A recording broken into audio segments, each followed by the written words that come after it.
मेरे अजीजों मेरे दोस्तों, ये ईमान और अकीदा रखने कि जिस पासे मैं टुर जावा सरकार नजरी रख दे, जिस पासे मैं टुर जावा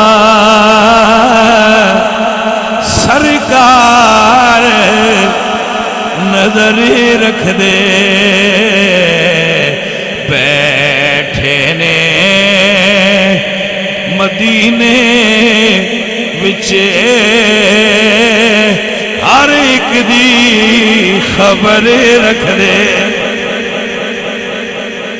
अम्मा आयशा सिद्दीका फरमांदियां ने दो गल्लां ने, कबर दे उत्ते होण ते थल्ले वेख लैंदे ने, थल्ले होण कबर तू बाहर तक लैंदे ने।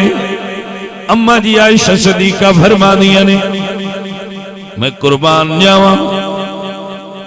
कौन अम्मा आयशा सिद्दीका? मेरे हुजूर फरमाया अली तेरा आयशा दे बारे की अकीदा है? सैयद नईमुद्दीन मुरादाबादी फरमांदे ने कि मौला अली अर्ज कीती है, बुखारी विच रवायत है, या रसूल अल्लाह तुसी नमाज पढ़ांदे पे हो ते पैरां च नालैन पाई है, जुत्ती समझदे हो ना नालैन? वो साडी जुत्ती है हजूर दी नालैन हुंदी है। अयो ही तो मैं समझा ना, मैं भले मानसा हो जेड़ी जुत्ती हजूर दे कदमां नाल लग जाए वो जुत्ती नहीं रहिंदी, जिहदा निकाह हजूर नाल होया वो आम औरत नहीं रही।